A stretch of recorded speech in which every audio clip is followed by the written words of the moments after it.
मैं आपसे एक प्रश्न पूछना चाहता हूँ कि मरा हुआ तो बता नहीं सकता और जिंदे को पता नहीं है, फिर स्वर्ग और नरक की खोज किसने की?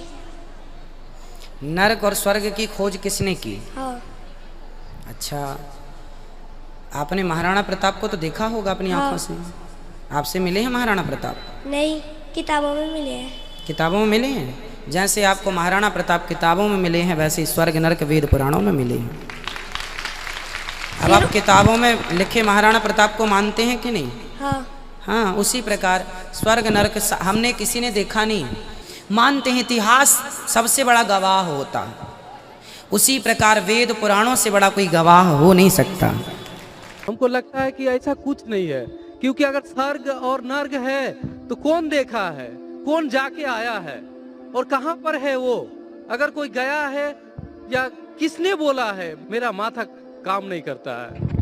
कहाँ है, किधर है? भाई साहब का 3 सवाल है। पहला सवाल है, भाई साहब ने कहा है कि वर्दी पहनने से क्या वो देशभक्त बन जाता है, ये आपका सवाल था। मैं वर्दी पहनने से देशभक्त नहीं बनता है। बहुत से लोग वर्दी पहन के अपने देश से गद्दारी भी करते हैं। तो वर्दी पहनने वाला देशभक्त जरूरी नहीं है। जो अपनी देश की रक्षा करता है और देश के लिए काम करता है वो सही इंसान है। वर्दी जरूरी नहीं, वर्दी है या नहीं है वो कुछ अहम क्राइटेरिया नहीं। दूसरा सवाल आप चाहते कुरान मजीद मुझसे ले पा सकते हैं। तीसरा कि मैं कभी सोचता हूँ कि खुदा है क्या नहीं है, क्यों लोग आपस में झगड़ते, स्वर्ग है क्या नहीं है, किसने देखा स्वर्ग है क्या नहीं है, तो क्या करना क्या जानना। भाई साहब आपने कभी किसी को 10 माले से खुदी मारते देखा? भाई साहब नहीं देखा तो 10 माले से खुदी मारेंगे? मारो खुदी ना, क्यों नहीं मारेंगे? क्यों नहीं मारेंगे? क्योंकि मर जाएंगे। नहीं देखा फिर भी यकीन है। आपने किसी को मरते हुए देखा 10 माले से खुदी मारते हुए? नहीं सर। सुना सिर्फ ना? सुना है। सुना, यकीन क्या है ना अपने बुद्धि पे।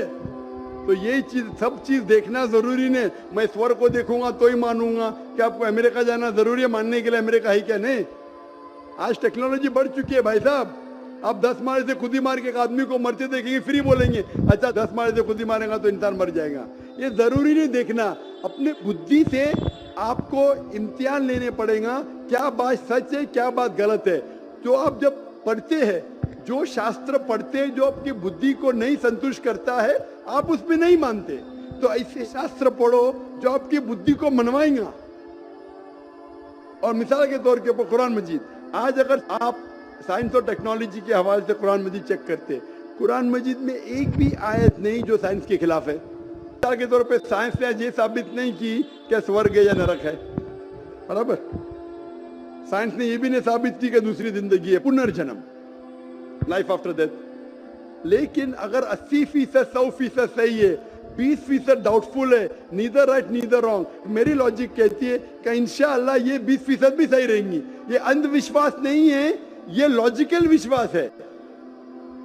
तो कुरान में बाकी साइंटिफिक फैक्ट के अलावा ये भी लिखा है कि स्वर्ग है नरक है। तो ऐसी किताब पढ़ो जिससे आपका मन संतुष्ट हो।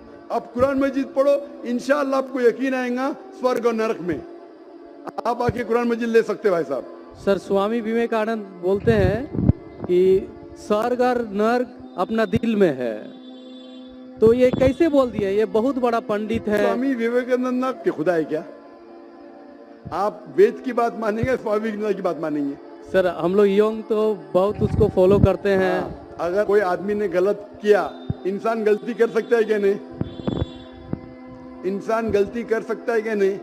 कर सकता है सर। कर सकता है। तो कोई इंसान कुछ चीज कहता है, आपको देखने पड़ेगा वो सही है क्या गलत है। मैं भी इंसान हूँ, मैं भी गलती कर सकता हूँ। गलती क्या तो बोलूंगा सॉरी भाई, इंसान हूँ, गलती कर सकता हूँ। कर सकते क्या नहीं? तो अगर स्वामी विवेकानंद वेद के खिलाफ बात करे तो उसकी बात मत मानो। जो बात वो वेद के मुताबिक करते वो बात मानो। आप समझ रहे? मेरा भी कोई जुमला मिला जो कुरान के खिलाफ है, मेरे जुमले को भी फेंक दो ना। स्वामी विवेकानंद दूर की बात है, मैं अगर कुछ कुरान और सही हदीस के खिलाफ बोल रहा हूँ तो मेरी बात भी मत मानो। मेरा 2 स्टैंडर्ड ने, मेरा डबल स्टैंडर्ड है, 1 स्टैंडर्ड है।